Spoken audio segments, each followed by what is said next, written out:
एक minute please,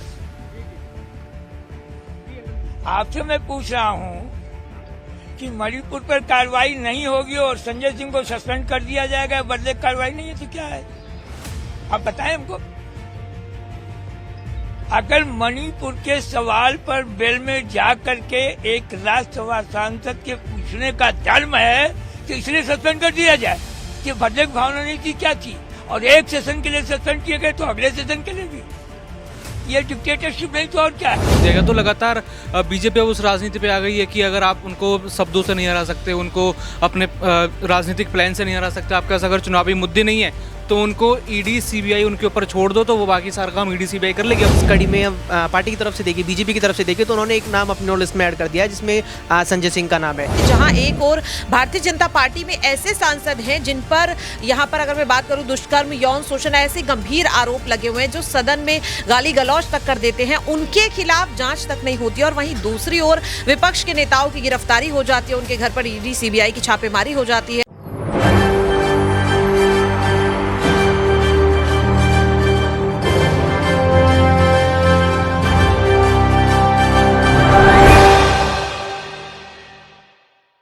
नमस्कार, मैं नाज़मीन खान और आप देख रहे हैं SPN 9 न्यूज़। एक एक कर आम आदमी पार्टी पर शिकंजा कसा जा रहा है।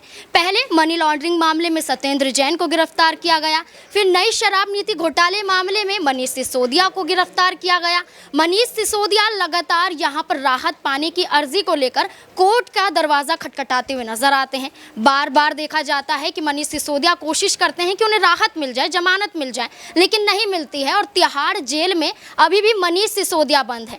उसके बाद यहां पर अरविंद केजरीवाल पर भी नई शराब नीति मामले को लेकर जांच की जाती है, घंटों की पूछताछ की जाती है, लेकिन उस पूछताछ में और छानबीन में कुछ नहीं मिलता है।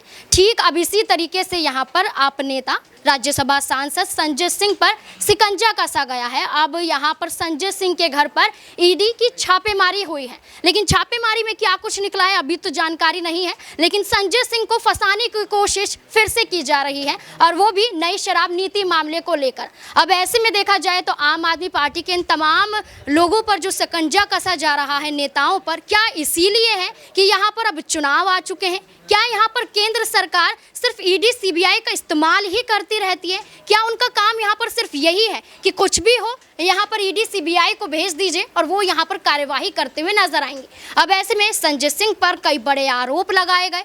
दिनेश अरोड़ा जो एक बिजनेसमैन है जो नई शराब नीति मामले में लिप्त नजर आते हैं, उन्होंने बताया कि संजय सिंह से उनके कॉन्टैक्ट थे, यहाँ पर मनीष सिसोदिया से मुलाकात हुई, कई का पैसों का लेन देन भी यहाँ पर सामने आया, तो कई चीज़ें यहाँ पर खुलकर सामने आई। लेकिन क्या वाकई संजय सिंह यहाँ पर एक तरीके से आरोपी पाए जा रहे हैं या निर्दोष पाए जाएंगे? क्योंकि यहाँ पर ईडी की छापेमारी की गई है, लेकिन वहीं दूसरी तरफ आपको एक तस्वीर के माध्यम से दिखा दें तो यहाँ पर संजय सिंह बिल्कुल भी डरते हुए नजर नहीं आ रहे। यहाँ पर फक्कड़ हाउस में ईडी का स्वागत देखा जा रहा है, वो सीधे तौर पर वो भी नजर आ रहे हैं, उनका पोस्टर भी है और यहाँ पर उनके चेहरे पर कोई भी डर नजर नहीं आ रहा। तो इन्हीं तमाम तरीके से देखा जाए तो संजय सिंह तो नहीं डर रहे, वहीं आम आदमी पार्टी की तरफ से भी कई बयान दिए जा रहे हैं, लेकिन केंद्र सरकार यहाँ पर अब आम आदमी पार्टी के खिलाफ प्रदर्शन करती हुई नजर आ रही है। इन तमाम तरीकों से जवाब जानने की कोशिश करेंगे, कई सवाल निकल कर आते हैं, तो एक एक करके कई लोग हमारे साथ जुड़ेंगे, उनसे जानने की कोशिश करेंगे। सबसे पहले दौलत है। दौलत, आपका स्वागत है। दौलत, जिस तरीके से यहाँ पर मनीष सिसोदिया, सत्येंद्र जैन, अरविंद केजरीवाल, अब संजय सिंह की बारी है, तो ऐसे में क्या देखा जाए? तो क्या अब मनीष सिसोदिया के बाद संजय सिंह की गिरफ्तारी की बारी आ गई? क्योंकि ईडी का छापा जब पड़ता है तो पूरी कोशिश यही रहती है कि जेल तक पहुंचा दिया जाए। जब बिल्कुल उनके पहले ही दो नेता जो हैं जेल में पहुंच चुके हैं, उनको मंत्रालय से भी जो है बाहर कर दिया गया। तो लगातार बीजेपी उस राजनीति पे आ गई है कि अगर आप उनको शब्दों से नहीं हरा सकते, उनको अपने राजनीतिक प्लान से नहीं हरा सकते, आपके पास अगर चुनावी मुद्दे नहीं है तो उनको ईडी सीबीआई उनके ऊपर छोड़ दो तो वो बाकी सारा काम ईडी सीबीआई कर लेगी। अपने आप वो नेता शांत बैठ जाएंगे और आप अपनी राजनीति चलाएंगे जिस तरीके से आप सांप्रदायिक राजनीति करते हैं, क्योंकि मुद्दे बीजेपी के पास बचे नहीं हैं। बस जहाँ भी जाते हैं तो प्रधानमंत्री भी हिंदू मुस्लिम करते हुए नजर आते हैं। तो बस यही है, राजनीति के नाम पर उनके पास कुछ नहीं बचा। अगर विपक्ष थोड़ा मजबूत हो तो ईडी सीबीआई उनके पीछे लगा दो।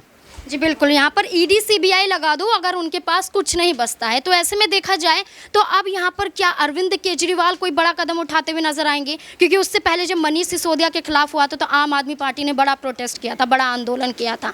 तो ऐसे में देखा जाए तो क्या अब अरविंद केजरीवाल कोई बड़ा कदम उठाते हुए नजर आएंगे? बिल्कुल, अरविंद केजरीवाल जब उनके पुराने नेता फंसे थे तो उन्होंने आवाज़ उठाई थी। अब संजय सिंह इतने बड़े नेता हैं आम आदमी पार्टी के और लगातार बीजेपी को घेरते हैं, और मैं कहूँगा कि उनको इनाम मिला है कि हाँ, जब उन्होंने मणिपुर के मामले पर प्रधानमंत्री को घेरा, बाकी अन्य मामले पर प्रधानमंत्री को घेरते नजर आए, ईडी के मामले पर ईडी को ही घेर दिया, तो उनको कहीं ना कहीं देखा जाए तो उसकी सज़ा मिल रही है। इनाम आप जो भी इसको ले लीजिए, कटाक्ष में बोलेंगे तो अब उनके ऊपर ही कार्रवाई यहाँ पर होना शुरू होगी। तो अरविंद केजरीवाल भी अब यहाँ पे उनको बचाते हुए नजर आएंगे। हर बार वो तो जब से सीएम बने, जब से शायद बीजेपी से लड़ते हुए नजर आ रहे हैं, बीजेपी उनसे लड़ रही है, तो हम ये सिलसिला 2015 से देख रहे हैं। जी बिल्कुल, यहाँ पर आम आदमी पार्टी के मुखिया तो बचाएंगे ही क्योंकि वो उनकी पार्टी के नेता हैं, लेकिन वहीं दूसरी तरफ बात कही जाए तो संजय सिंह के घर पर जो ईडी का छापा पड़ा, वहाँ पर ईडी अधिकारी मौजूद रहे, तो उस दौरान उनके पिता का भी बयान सामने आता है। उनके पिता भी कई बड़े आरोप लगाते हैं, केंद्र सरकार पर आरोप लगाते हुए नजर आते हैं। यहाँ पर आप उनके पिता की तस्वीरें देख रहे होंगे, यहाँ पर सीधे तौर पर वो ये कहते हुए नजर आए थे कि यहाँ पर मणिपुर पर जांच नहीं होगी,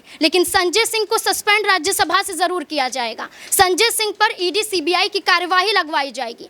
ये पहला मौका नहीं है, इससे पहले भी संजय सिंह को यहाँ पर दबोचने की कोशिश की गई थी। यहाँ पर देखा जाए तो चार्जशीट में गलत तरीके से नाम दाखिल किया गया था, लेकिन अब उनके पिता सीधे तौर पर बड़े आरोप लगा रहे हैं और कह रहे हैं कि यहाँ पर संजय सिंह को जानबूझकर फंसाने की कोशिश की जा रही है। तो इसी से जुड़ा हुआ एक सवाल अक्षय से पूछना चाहूंगी। अक्षय, जिस तरीके से उनका पिताजी का स्टेटमेंट आया, सीधे तौर पर बयान आया, वो ये कहते हुए नजर आ रहे हैं कि मणिपुर पर जांच नहीं होगी। मणिपुर में किस तरीके से यहाँ पर लोग जलते हुए नजर आए, घर तबाह होते हुए नजर आए, लेकिन वहाँ पर केंद्र सरकार नहीं पहुँचेगी, देश के प्रधानमंत्री नहीं पहुँचेंगे। लेकिन यहाँ पर जब विपक्षी पार्टी की बात आती है तो सीधे ही ईडी सीबीआई को लगा दिया जाता है या सीधे ही यहाँ पर कार्यवाहियाँ शुरू हो जाती हैं, जेल में भी डाल दिया जाता है। उदाहरण आप मनीष सिसोदिया को देख सकते हैं। तो इस मुद्दे को लेकर आपकी क्या राय बनती है?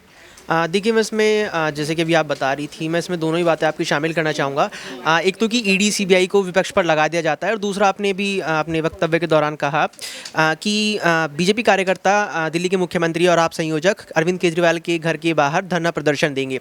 तो इस पर ये देखिए कि अभी जब मणिपुर पे इतना बड़ा विवाद रहा, मणिपुर में इतनी बड़ी घटना घटी, और मणिपुर जो मामला है, मणिपुर में जो हिंसा है वो शांत होने का नाम नहीं ले रही है, अब तक भी शांत नहीं हो रही है, लगातार हिंसा मणिपुर में जारी है।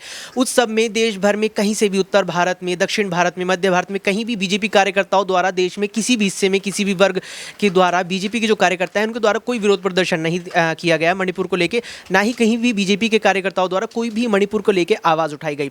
साथ ही आपने उनके साथी की बात की कि मनीष सिसोदिया दिल्ली के उप मुख्यमंत्री लंबे समय से जेल में हैं, उन पर भी मसला चल रहा है। और वहीं अब इस कड़ी में पार्टी की तरफ से देखिए, बीजेपी की तरफ से देखिए, तो उन्होंने एक नाम अपनी लिस्ट में ऐड कर दिया है जिसमें संजय सिंह का नाम है। तो इस पे यही है कि सबसे पहले तो ये आता है कि अरविंद केजरीवाल का देखना होगा मैं वे क्या रुख रखते हैं इसके प्रति। लेकिन इसमें एक बात बड़ी ही सकारात्मक देखने को मिली, जो बहुत बेहद काफ़ी हद तक संजय सिंह की सकारात्मकता हमें दिखाती है कि बगैर डरे उन्होंने जिस प्रकार से खुद को सामने रखा है, और ये बताता है कि उन्हें कोई डर नहीं है, और डर ही एक चीज़ साफ तौर पर बताता है कि आखिर वे दोषी हैं या नहीं है। हालांकि ये चीज़ तो कोर्ट और आगे की जो प्रक्रिया होगी वो निर्धारित करेगी। इसके अलावा आपने उनके पिताजी को लेकर सवाल किया, तो पिताजी का जो कहना है वो भी साफ हद तक बात सही है कि सरकार ने कोई भी अच्छी ये एक जिम्मेदार तंत्र के तौर पर कोई भी प्रतिक्रिया, चाहे केंद्र सरकार हो या कोई भी राज्य की बीजेपी सरकार हो, कोई भी जिम्मेदारी ना उठाते हुए उन्होंने कोई प्रतिक्रिया अपनी मणिपुर पर नहीं दी। लेकिन जब बात आती है विपक्ष की तो ईडी और सीबीआई और सीआईडी को लगा दिया जाता है। बिल्कुल सही बात कही आपने, और अब देखना होगा कि संजय सिंह इस मामले को किस तरह लेते हैं, साथ ही उनके सहयोगी और पार्टी संयोजक इस पर क्या प्रतिक्रिया रखते हैं। देखिए, संजय सिंह तो दिखाई दे रहा है कि वो डर नहीं रहे हैं, वहीं दूसरी तरफ आम आदमी पार्टी के भी कई लोग यहाँ पर दावा करते हुए नजर आ रहे हैं कि यहाँ पर गौतम अडानी पर यहाँ पर खुलासा करते हुए नजर आए। गौतम अडानी देश के प्रधानमंत्री नरेंद्र मोदी पर एक एक करके आम आदमी पार्टी कई बड़े खुलासे कर रही है। संजय सिंह ही हैं जो यहाँ पर कई बार प्रेस कॉन्फ्रेंस के माध्यम से बताते हुए नजर आते हैं। तो ऐसे में एक सवाल यहाँ पर प्रज्ञा से पूछना चाहूँगी कि यहाँ पर सवाल बनता है कि गौतम अडानी पर ईडी सीबीआई का छापा नहीं पड़ेगा, बल्कि वो तो कई यहाँ पर पैसे खाकर बैठे हुए हैं और देश के प्रधानमंत्री का नाम यहाँ पर देखा जाता है। लेकिन संजय सिंह को अब यहाँ पर नई शराब नीति मामले में फंसाया जा रहा है और ऐसे में देखा जाए तो क्या अब यहाँ पर संजय सिंह की गिरफ्तारी को लेकर यहाँ पर मुद्दा उठाया जा रहा है और यहाँ पर गौतम अडानी पर कोई शिकंजा नहीं कसा जा रहा है, इसको किस तरीके से देखें? जी बिल्कुल, देखिए यहाँ पर अगर मैं बात करूं जिस तरीके से संजय सिंह के खिलाफ आज ईडी की कार्रवाई देखने को मिली, काफी ज्यादा हैरानगी वाली बात है। और जब से ये खबर सामने आई है, कहीं ना कहीं राजनीतिक गलियारों में ये चर्चा हो रही है। विपक्ष को ये डर है कि जिस तरीके से उप मुख्यमंत्री मनीष सिसोदिया को यहाँ पर कहीं ना कहीं गिरफ्तार किया गया, लगातार केजरीवाल सरकार ये दावा कर रही है कि अभी तक ईडी सीबीआई को कोई ऐसा सबूत नहीं मिला है जिससे यहाँ पर जो मनीष सिसोदिया है उन्हें दोषी करार किया जाए। लेकिन फिर भी मनीष सिसोदिया को यहाँ पर अंतरिम जमानत तक नहीं दी जाती, वो भी ऐसे मौके पर जब उनकी पत्नी बहुत ज्यादा बीमार होती हैं। और सबसे बड़ी बात कि जिस तरीके से यहाँ पर इस शराब नीति मामले में लगातार आम आदमी पार्टी को टारगेट किया जा रहा है। इससे हमने पहले देखा था कि किस तरीके से राघव चड्ढा का भी नाम सामने आया था, उन्हें लेकर भी इस तरीके की बात कही जा रही थी जब उन्होंने मणिपुर को लेकर के सवाल उठाया, उन्हें सस्पेंड तक कर दिया गया। तो देखिए साफ तौर पर विपक्ष का ये कहना कहीं ना कहीं काफी ज्यादा सही है कि जहां एक और भारतीय जनता पार्टी में ऐसे सांसद हैं जिन पर यहां पर अगर मैं बात करूं दुष्कर्म, यौन शोषण, ऐसे गंभीर आरोप लगे हुए हैं जो सदन में गाली गलौज तक कर देते हैं, उनके खिलाफ जांच तक नहीं होती और वहीं दूसरी ओर विपक्ष के नेताओं की गिरफ्तारी हो जाती है, उनके घर पर ईडी सीबीआई की छापेमारी हो जाती है, उनकी सदस्यता तक रद्द कर दी जाती है। तो देखिए ये जो तमाम चीजें हैं इससे कहीं ना कहीं न केवल विपक्ष है बल्कि आम जनता भी समझ रही है कि किस तरीके से अब एनडीए या फिर अगर सीधे सीधे नाम लिया जाए यहाँ पर बीजेपी की बौखलाहट साफ तौर पर दिख रही है, क्योंकि वो समझ रहे कि इस वक्त जनता ये चीज समझ चुकी है कि इस बार जनता धर्म, जाति, इन सब मुद्दों पे वोट नहीं देने वाली है। तो इसीलिए वो कोशिश कर रहे हैं कि विपक्ष को चुनाव से पहले पूरी तरह से तोड़ मरोड़ करके अलग कर दिया जाए। जी बिल्कुल, यहाँ पर विपक्ष को पूरी तरह से अलग कर दिया जाए। यहाँ पर देखा जाए तो एक कोशिश ये भी है क्योंकि दिल्ली में यहाँ पर भारतीय जनता पार्टी अभी तक जीत नहीं पा रही है और 2024 का लोकसभा चुनाव नज़दीक है। ऐसे में देखा जाए तो कोशिशें की जा रही हैं कि कैसे दिल्ली में काबिज हो पाएं, कैसे कोशिश की जा रही है कि अरविंद केजरीवाल की कुर्सी को हड़पा जाए, क्योंकि संजय सिंह तो बेबाक हैं। यहाँ पर कई तरीके से ईडी अधिकारियों की पोल तो वो कई बार खोल चुके हैं। यहाँ पर बाकायदा माफ़ी भी ईडी अधिकारियों ने चिट्ठी के जरिए भी मांगी है। लेकिन अब ये देखना होगा कि क्या अब इस मुद्दे पर संजय सिंह फंसते हुए नजर आएंगे, क्या संजय सिंह की गिरफ्तारी भी हो जाएगी या फिर यहाँ पर ईडी अधिकारियों को बाकायदा फिर से माफ़ी मांगनी पड़ेगी। इस मुद्दे को लेकर आपकी क्या राय बनती है, कमेंट बॉक्स में ज़रूर बताएं। धन्यवाद।